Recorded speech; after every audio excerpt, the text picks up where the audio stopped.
Good morning students. आज हम आपकी इकोनॉमिक्स की जो सेकंड बुक है ये अर्थशास्त्र में सांख्यिकी स्टैटिस्टिक्स एंड इकोनॉमिक्स उसका चैप्टर 3 ऑर्गेनाइजेशन ऑफ डेटा आंकड़ों का संगठन का स्टडी करेंगे। अभी तक हमने जो स्टार्टिंग के दो चैप्टर्स पढ़े हैं जिसमें हमने देखा फर्स्ट चैप्टर में हमने देखा था कि डेटा होता क्या है, वो कितने प्रकार का होता है।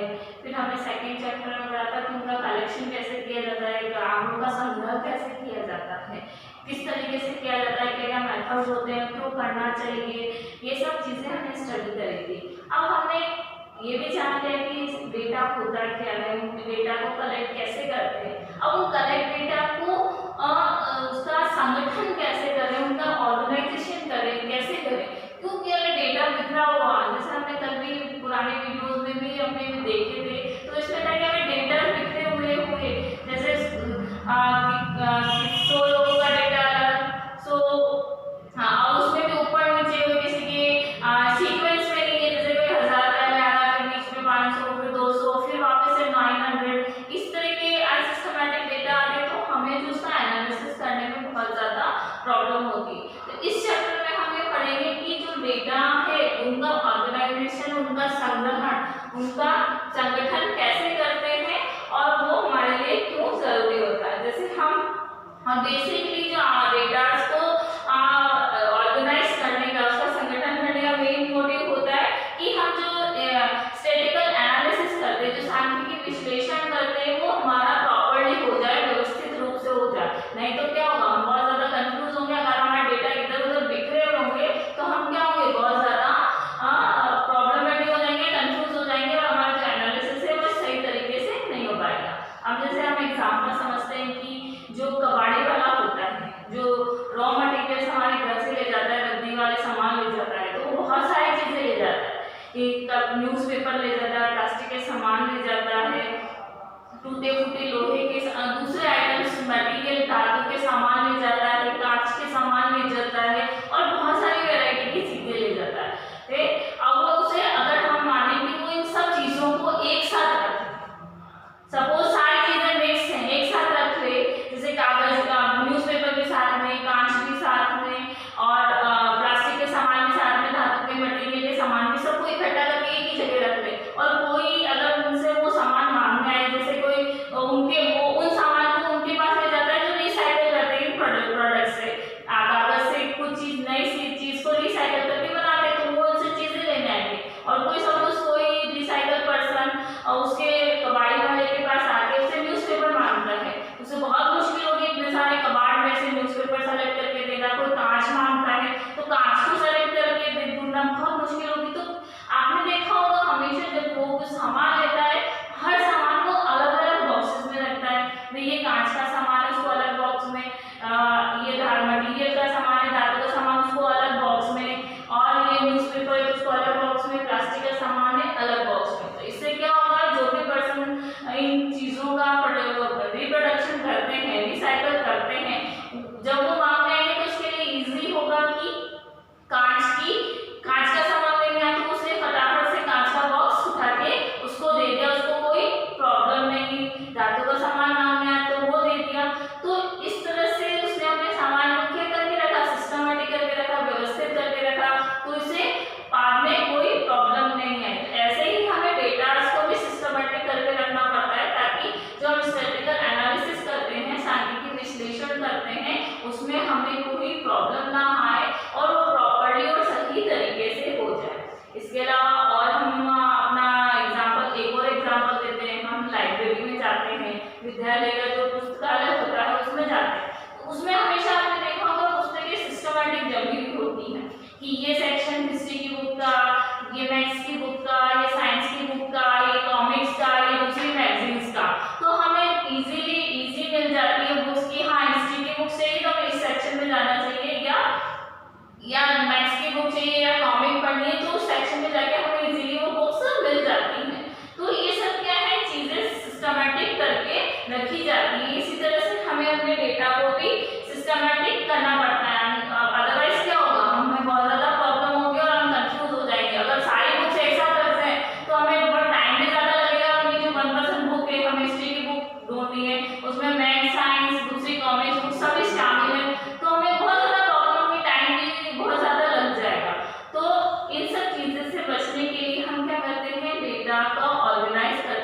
संगठन करते हैं, उसको संग्रहित करके उसको प्रॉपर्ली वर्गीकृत करते हैं।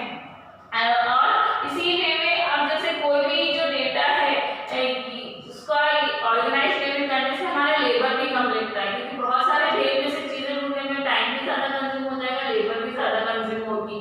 तो अगर हम सिस्टमैटिक रखेंगे तो हमें टाइम भी कम लगेगा कि हाँ कबाड़ी वाले को कांच का सामान चाहिए, उसको पता है उसने इस बॉक्स में रखा, वो उठा के ले आया, उसने दे दिया। और लाइब्रेरी में से हमें सपोज मैथ्स की बुक चाहिए, हिस्ट्री की बुक चाहिए, हमने उस सेक्शन में गया, हमें जो बुक चाहिए ली और दे दी, तो हमारा टाइम और लेबर दोनों सेव होता है। तो ये चीजें हमें बताती है कि इस तरह से हमें डेटा को भी ऑर्गेनाइज करना है कि हमें जिसकी भी कैलकुलेशन करनी है वो प्रॉपर्ली हो जाए। लेकिन इसमें भी कुछ प्रॉब्लम है। सपोज जैसे कबाड़ी वाला कोई भी जैसे कांच की वस्तु इकट्ठी करके उसने एक बॉक्स में रखी है, लेकिन कांच की जो वस्तु होती है उसमें बहुत वैरायटी के कांच होते हैं। जैसे जो बॉटल्स होती है वो कांच की होती है, मिरर का कांच होता है, दूसरे कांच होते हैं, तो वो उनको भी सिस्टमैटिक करना पड़ता है। अन्यथा उसी तरह से अगर सपोज किसी को कांच की बॉटल्स ही चाहिए तो उसे प्रॉब्लम होगी इस पूरे कांच के ढेर में से कांच की बॉटल्स को ढूंढने में। तो इसी तरह से हमें डेटा को भी प्रॉपर्ली ऑर्गेनाइज करना चाहिए। एक सेक्शन में तो हमने कर दिया, फिर भी उस सेक्शन में भी उसको ऑर्गेनाइज करना जरूरी हो जाता है, अन्यथा जो हमारे डेटा है वो प्रॉपर्ली हमें मिल नहीं पाते। अब जैसे हम मैथ्स हिस्ट्री की बुक का एग्जांपल ले लेते हैं कि हम लाइब्रेरी में गए, हमने लाइब्रेरी में हिस्ट्री की बुक सुन ली, अगर हिस्ट्री की बुक्स अल्फाबेटिकल ऑर्डर में होती तो हमें और इजी होता। भाई हमने हिस्ट्री की बुक्स तो रख लिया, कोई स्टार्टिंग में Z नाम से आ रही, कोई बीच में B नाम से आ रही, तो इसमें भी प्रॉब्लम हो जाती है। अगर हमने उसे सिस्टमैटिक अल्फाबेटिकल ऑर्डर में रखा होता जैसे A B C D, तो हमें फटाफट से हमें जैसे किसी भी B ना अल्फाबेट से किसी भी ऑथर की बुक चाहिए तो फटाफट से B सीरीज देखी और उसमें से बुक निकाली, वो इजी हो जाता है। तो हमें अपने डेटा को भी इसी तरह से इजी ऑर्गेनाइज करना जरूरी हो जाता है ताकि हम स्टैटिस्टिकल एनालिसिस अच्छे से कर सकते हैं। अब हम देखेंगे अपरिष्कृत आंकड़े, रॉ डेटा। जो भी डेटा हम कलेक्ट करते हैं बेसिकली हमारा क्या होता है, रॉ डेटा होता है, अनक्लासिफाइड होता है, वो उसे अवर्गीकृत होता है, वो प्रॉपर्ली क्लासिफिकेशन में प्रॉपर्ली जमा नहीं होता है। तो ऐसे जो डेटा होते हैं उसमें हमें टाइम भी बहुत ज़्यादा कंज्यूम हो जाता है प्रॉपर एनालिसिस करने में। इसके अलावा बहुत ज़्यादा लार्ज बड़े होते हैं तो हमें और जिनको हैंडल करना भी बहुत मुश्किल होता है, तो उनका एनालिसिस करना भी बहुत ज़्यादा मुश्किल हो जाता है और बहुत ज़्यादा हमारा लेबर लगता है, हमारी जो टाइम है वो कंज्यूम होता है, हमारा हार्डवर्क लगता है, हमारी लेबर लगती है। अब जैसे हम बात कर लेते हैं कि है ना, हमें किसी क्लास में मैथ्स के स्टूडेंट्स के 100 स्टूडेंट्स के डेटा को कलेक्ट करना है। तो हमें सपोज कि मैथ्स में मार्क्स मिले हैं स्टूडेंट्स को, 100 स्टूडेंट्स के मार्क्स हैं, जैसे किसी को 100 मिला, किसी को 50 मिला, किसी को 20 मिला, 90 किसी के, तो ये सारे ऐसे करके टोटल 100 स्टूडेंट्स के मार्क्स है। किसी को 80 मिला, किसी को 0 मिला, किसी को 10 मिला, किसी कई 2 जनों को 10 मिल गया। इस तरह से 100 स्टूडेंट्स के मार्क्स हमने देखे। तो ये क्या है, सारे असिस्टमैटिक डेटा है, रॉ डेटा है। तो अगर इससे क्लास की जो प्रोग्रेस है नेक्स्ट सब्जेक्ट में अगर वो देखना जाएंगे तो हमें बहुत मुश्किल हो जाएगी, बहुत ही ज़्यादा प्रॉब्लम हो जाएगी इसका एनालिसिस करने में, क्योंकि कितने बच्चे की क्लास में कितना एवरेज है नेक्स्ट की स्टडी में। तो हमें इन सबको क्या करना पड़ता है, रॉ डेटा को सिस्टमैटिक वे में क्लासिफिकेशन करना पड़ता है, वर्गीकरण करना पड़ता है। इसके लिए सबसे पहले हमें क्या करना होता है, इन्हें सिस्टमैटिक असेंडिंग और डिसेंडिंग ऑर्डर में जमाना होता है। असेंडिंग मतलब बढ़ते हुए क्रम में, जैसे सबसे पहले हमने 10 ले लिया, फिर 20 ले लिया, 50, 90, 100, ऐसे असेंडिंग ऑर्डर में। और डिसेंडिंग ऑर्डर होता है घटते हुए क्रम में, जैसे कि 100, 90, 80, 50, 20, 10। इस तरह से हमें इन्हें इस वे में जमाना होता है। उसके बाद हम इजीली उसका एनालिसिस कर लेते हैं, फिर इन्हें ग्रुप्स में डिवाइड करते हैं। 0 से 10 के बीच में इतना व्यक्ति हैं, या 110 से 20 के बीच में इतने परसेंट से, इस तरह से इन्हें ग्रुप में वर्ग में डिवाइड किया जाता है। तो जब रॉ डेटा को सिस्टमैटिक किया जाता है तो हमारा एनालिसिस भी इजी हो जाता है। इसी के अलावा हम एक और एग्जांपल देते हैं, जैसे किसी गांव के, किसी एरिया के हमें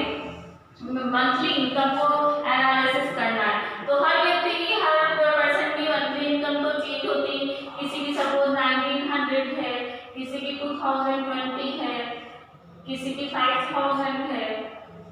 इस तरह से 50% की इनकम को एनालिसिस करना है। तो ये इन सभी को ये भी अगर असेंडिंग ऑर्डर में या डिसेंडिंग ऑर्डर में हमें सीक्वेंस में जमाना होगा, तो हमारे डेटा अगर सिस्टमैटिक होगा तो हमें उसे समझना इजी हो जाएगा, क्योंकि ये सब क्या है, रॉ डेटा है, यहाँ पर स्थित आंकड़े हैं जो सिस्टमैटिक वे में नहीं और जिसका एनालिसिस करना मुश्किल हो जाता है। अब ये तो नहीं हमारे छोटे जो रॉ डेटा बहुत स्मॉल स्केल पे है, 100 स्टूडेंट्स या 50% की मंथली इनकम को जानना है, लेकिन सोचिए अगर हमें 10,000 स्टूडेंट्स की मंथली मैथ्स के मार्क्स को जानना हो, तो 1000 स्टूडेंट्स के मार्क्स को लिखना, फिर असेंडिंग ऑर्डर में जमाना, डिसेंडिंग ऑर्डर में उसको जमाना, तो कितना मुश्किल काम होगा, कितना परेशानी वाला काम होगा, और हम उससे बोर भी बहुत जल्दी हो जाएंगे और हमारा जो एनालिसिस है प्रॉपर्ली सही सिस्टमैटिक वे में नहीं हो पाएगा। या 50% की जगह 5000% की मंथली इनकम को हमें लेना हो, तो वो सब चीजें हमारे लिए क्या हो जाएंगी, बहुत ही ज्यादा मुश्किल हो जाएंगी। तो ये सब चीजों के लिए, इन सब चीजों से दूर करने के लिए हमें अपने जो डेटा को ग्रुप्स में डिवाइड करते हैं, ताकि जो हमारा वर्क है वो प्रॉपर्ली हो सके, और जो हमारा मोटिव है स्टैटिस्टिकल एनालिसिस का, कि हम अपनी प्रॉब्लम्स को के कारणों को, रीजंस को जाने और उन्हें दूर करने के एफर्ट्स करें, वो प्रॉपर्ली हम कर सकें। इसके अलावा हम ये देखते हैं कि जैसे हमारे जो इन डेटा का हम क्लासिफिकेशन कैसे करें, आंकड़ों का वर्गीकरण कैसे करें। इन डेटा का क्लासिफिकेशन करने के लिए कई मेथड्स हैं। अब आंकड़ों का वर्गीकरण करना क्यों जरूरी हो जाता है, जैसे हमने पहले भी एग्जांपल पढ़ा था लाइब्रेरी में बुक्स का, कि हमने मैथ्स, साइंस, हिस्ट्री और बाकी अदर बुक्स को सिस्टमैटिक वे में जमा दिया। अब हमने फिर उसको अल्फाबेटिकल ऑर्डर में जमा दिया, तो और इजी हो गया। अल्फाबेटिकल ऑर्डर के बाद पब्लिशिंग ईयर के रूप में जमा दिया, पब्लिशिंग किस वर्ष में उनका प्रकाशन हुआ, किस ईयर में वो बुक पब्लिश हुई, तो और इजी हो गया। इस तरह से वो क्लासिफिकेशन, जैसे जैसे हम अपना क्लासिफिकेशन बढ़ाते जाते हैं, हमारा जो डेटा एनालिसिस का वर्क है वो बहुत इजी होता जाता है। अब ये क्लासिफिकेशन कितने प्रकार के हो सकते हैं, तो सबसे पहले होता है क्रोनोलॉजिकल क्लासिफिकेशन, कालानुक्रमिक वर्गीकरण। जो क्लासिफिकेशन होता है डेटा का समय के अनुसार, टाइम के अकॉर्डिंग होता है, वो होता है हमारा कालानुक्रमिक वर्गीकरण या क्रोनोलॉजिकल क्लासिफिकेशन। ये हमारा समय के अनुसार, टाइम के अकॉर्डिंग वर्गीकरण है, जिसमें आप डे ले सकते हैं, मंथ ले सकते हैं, क्वार्टर ले सकते हैं, मतलब दिन ले सकते हैं, महीने ले सकते हैं, तिमाही ले सकते हैं, वार्षिक ले सकते हैं, ईयरली। जो डेटा क्लासिफिकेशन होता है वो हम इसके अंदर लेते हैं। अब जैसे हम बात करें कि किसी भी हमारी जो सेंसस होती है वो ईयर वाइज होती है, तो जैसे 1950 में इतनी हमारी पॉपुलेशन थी, 1991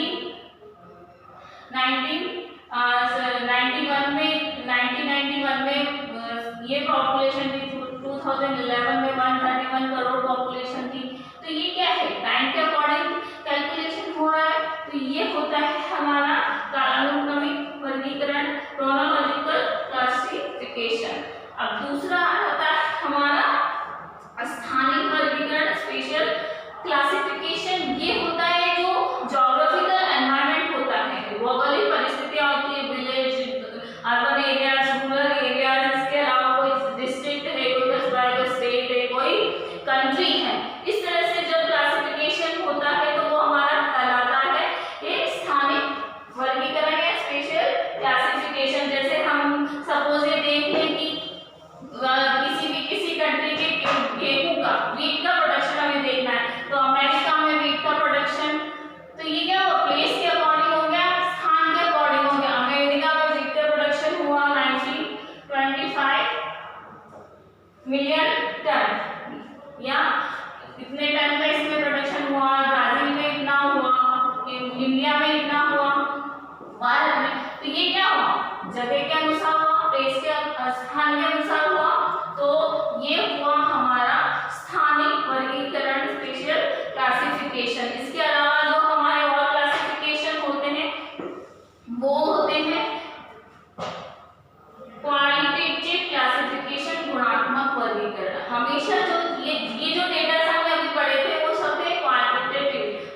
जिसे भी एनालिसिस करना जरूरी हो जाता है अगर हम अपने जो भी फैक्ट से प्रॉब्लम्स का रियल एनालिसिस करना चाहते हैं। तो क्लासिफिकेशन कितने टाइप का हुआ, 4 टाइप्स का बेसिकली, क्रोनोलॉजिकल क्लासिफिकेशन, कालानुक्रमिक वर्गीकरण, स्थानिक वर्गीकरण, क्वांटिटेटिव क्लासिफिकेशन गुणात्मक वर्गीकरण और क्वांटिटेटिव क्लासिफिकेशन मात्रात्मक वर्गीकरण।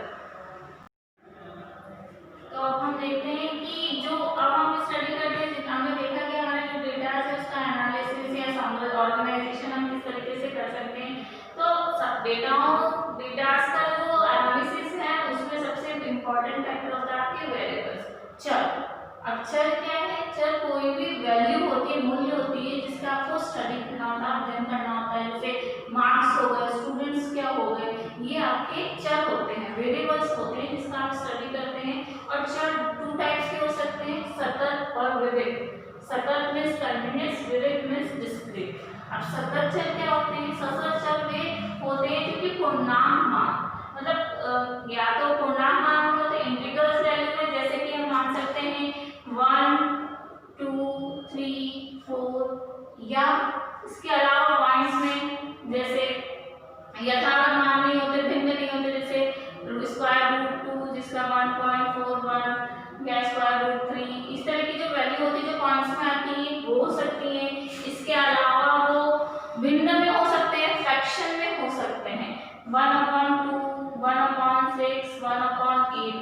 तो जो भी कंटिन्यूअस डेटा होते हैं, सतत चर होते हैं, वो किसी भी इन तीनों में से किसी भी रूप में हो सकते हैं। सपोज जैसे हमें किसी स्टूडेंट की हाइट को ज्ञात करना है, स्टूडेंट की ऊंचाई हमें देखनी है, तो हम ये मान लेते हैं कि स्टूडेंट की ऊंचाई 90 to 150 के बीच में है।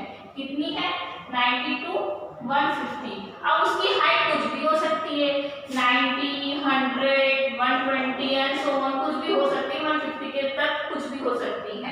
अब उसकी हाइट, ये तो हो गए हमारे इंटीग्रल्स वाले पूर्णांक मान में। इसके अलावा उसकी जो हाइट है वो पॉइंट्स में हो सकती है, जैसे 90.85, 120.75 या किसी भी वैल्यू में हो सकती है। तो ये तो हो जाते हैं कंटीन्यूअस, जिसमें हमें मान नहीं चलते उस वर्ग के बीच में उसका मान कुछ भी हो सकता है, उसकी वैल्यू कुछ भी हो सकती है। ये हमारे आते हैं सतत चर में, जहाँ पे कंटिन्यूटी होती है उस वर्ग के बीच में। अब दूसरी है हमारी विविध श्रेणी, डिस्क्रीट श्रेणी। अब डिस्क्रीट श्रेणी के अंतर्गत आते हैं, इसमें एग्जैक्ट वैल्यू होती है, फाइनाइट वैल्यू होती है, निश्चित मान होता है। इसमें हम ना तो भिन्न में जा सकते हैं ना पॉइंट्स में जा सकते हैं। जैसे हम एग्जांपल लेते हैं स्टूडेंट्स का, कोई भी छात्र का हम एग्जांपल लें, जैसे छात्र है, जैसे हमें ये देखा है कि किसी क्लास में 25 या 26 छात्र हैं, तो हम 25 से 26 लिखते हैं, तो हमें डायरेक्ट परिमिति जो फाइनाइट जंप है 25 से 26 के बीच में, डायरेक्ट 25 से 26 के बीच में जाना होता है, क्योंकि स्टूडेंट्स क्या है, पॉइंट्स में नहीं हो सकते, कोई भी स्टूडेंट आधा नहीं होगा, तो 25.5 नहीं लिख सकते स्टूडेंट्स की संख्या, तो हमें एक जंप मारना पड़ता है संख्या का, नंबर के बीच में 25 से 26 के बीच में। इसके बीच में जितने भी नंबर्स आते हैं उसे हम काउंट नहीं कर सकते, क्योंकि स्टूडेंट्स एक व्यक्ति पूर्ण ही होगा, अधूरा तो नहीं होगा। तो इसमें जो विविध डिस्क्रीट श्रेणी है, इसमें हमें संख्याओं पे जंप मारना पड़ता है, जैसे 25 से डायरेक्ट हम 26 पे गए, पॉइंट्स में हम उसमें नहीं जा सकते। तो वेरिएबल्स बेसिकली 2 टाइप्स के हो गए, सतत चर और विविध चर, डिस्क्रीट एंड कंटीन्यूअस सीरीज। अब इन वेरिएबल्स को अच्छे से समझने के लिए हमें जो कि डेटा का हम एनालिसिस करने के लिए हमें किसको जानना जरूरी हो जाता है, फ्रीक्वेंसी डिस्ट्रीब्यूशन को, बारंबारता वितरण को। अब बारंबारता वितरण क्या होता है, ये रो डेटा को सिस्टमैटिक वे में करता है। अब जो आंकड़े हैं, जो डेटा है उसे सिस्टमैटिक वे में जमाता है, उसका एनालिसिस करता है, और जो हमारे वेरिएबल्स है उसको जानने का सामान्य तरीका है, सबसे बेसिक जो वे है, तरीका है, वो फ्रीक्वेंसी डिस्ट्रीब्यूशन है हमारे रो डेटा को संभालने का। जैसे मैंने पहले एग्जांपल दिया था कि किसी क्लास के 100 स्टूडेंट्स के मार्क्स को हमें जानना है, तो हमने क्या किया था, 100 स्टूडेंट्स के मार्क्स के लिखे थे, नंबर्स लिखे थे, तो बहुत ज्यादा लंबा वे हो जाता है, तो हम उसको क्या करते हैं, उनको क्लासेस में वर्ग में बांट देते हैं कि किसी भी स्टूडेंट्स के मैक्सिमम मार्क्स आए होंगे तो उनसे हमने वर्ग में बांट दिया, क्लास इंटरवल में बांट दिया। तो जैसे हमने क्लासेस बना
होता है। जैसे हमने 5 की क्लास इंटरवल ले ली, जैसे 0 to 5, 5 to 10, 10 to 15 इस तरह से, या फिर हम 10 की ले सकते हैं, जैसे कि हमने ये एग्जाम्पल आप देख रहे हैं बोर्ड पे, इसमें ले रखी है, या 15 की भी ले सकते हैं। अब सबसे पहले ये तो हमारा हो गया वर्ग अंतराल, और वर्ग अंतराल कैसे ज्ञात करते हैं, जितना आपको रेंज लेना है, जैसे हमारे 100 स्टूडेंट्स के मार्क्स पे, 100 के मार्क्स पे, तो हमारा जो हाईएस्ट रेंज कितना था 100 और लोएस्ट रेंज कितना है 0 हो गया, तो 0 तो हमारा लोएस्ट हो गया, 100 हाईएस्ट हो गया, तो 100 तो क्या हुआ हमारा, ये हमारी 0 to 100 ये हुई रेंज हुई, प्रयास हुआ, जैसे हमने ज्ञात किया। इसकी क्लास इंटरवल कैसे ले, तो जितना हम क्लास लेते हैं, जैसे हमें 10 का डिफरेंस लेना है, तो हमने 100 को 10 से डिवाइड किया, अगर हमें 10 का डिफरेंस लेना है तो 10 से किया, तो कितने वर्ग बनेंगे, 10 वर्ग बनेंगे, जो कि हमने यहाँ बना रखे हैं, जैसे 1 2 3 4 5 6 7 8 9 10, हमारे कितने वर्ग बने, कितने क्लासेस बनी, 10 बनी, तो ये हमारे रेंज होते हैं। अब इसमें हमें फ्रीक्वेंसी, अब इसकी जो बारंबारता है वो हम डिसाइड करते हैं कि 0 से 10 मार्क्स जितने भी स्टूडेंट्स के आए हैं, वो एक ही स्टूडेंट है जिसके 0 से 10 के बीच में मार्क्स आए।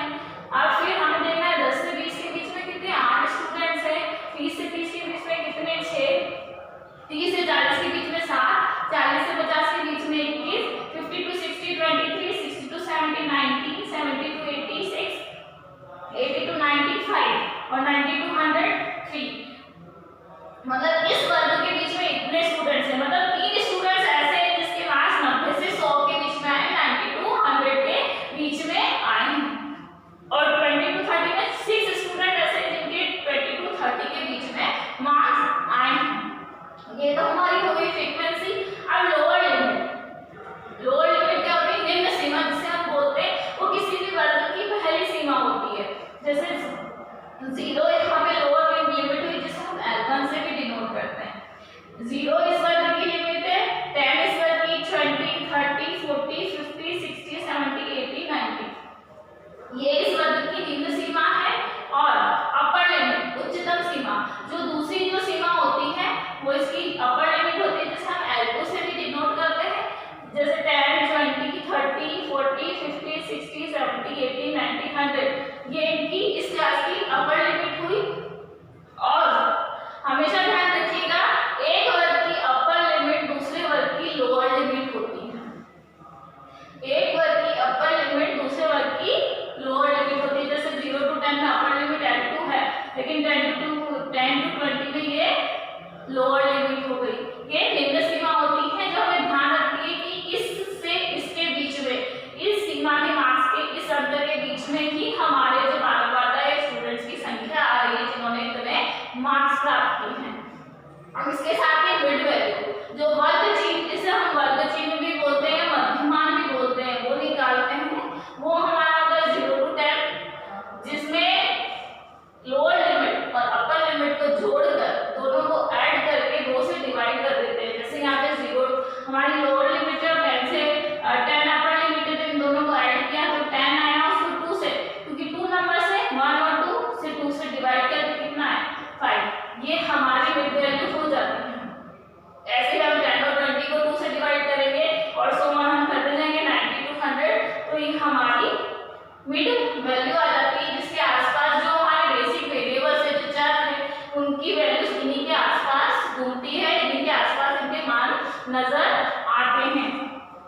इस चीज को हम ग्राफ के द्वारा भी शो कर सकते हैं, जैसे हमने यहाँ पे थोड़ा सा ग्राफ बना रखा है, जिसमें नीचे मैंने क्लास इंटरवल ले रखी है, वर्ग ले रखा है, और यहाँ पे इनकी स्टूडेंट्स की नंबर ऑफ स्टूडेंट्स है, जो कि ये मार्क्स को शो कर रहे हैं और वो नंबर ऑफ स्टूडेंट्स को शो कर रहे हैं। तो हम ये देखेंगे, जैसे 0 to 10 हमने वैल्यू पुट कर रखी है, 0 to 10 में कितना 1 स्टूडेंट है, तो यहाँ पे हमने डॉट लगा दिया, ये ग्राफ है। 0 to 20 के बीच में 10 to 20 के बीच में कितने स्टूडेंट्स है, 8 है, तो उसे हमने 8 कर दिया। 30 तक के कितने 6 हैं, तो ये 6 हो गया। 40 तक है हमारे 7 ले लिया, ऐसे 21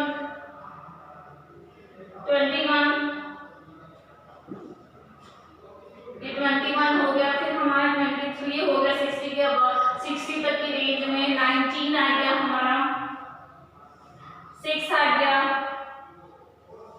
3 आ गया। तो जो हमारा फ्रीक्वेंसी डिस्ट्रीब्यूशन है इसे हम जोड़ लेंगे एक बार। तो ये जो हमारा फ्रीक्वेंसी डिस्ट्रीब्यूशन है जिसे हम एक ग्राफ आरेख के द्वारा भी शो कर सकते हैं, जिसे हम एक साथ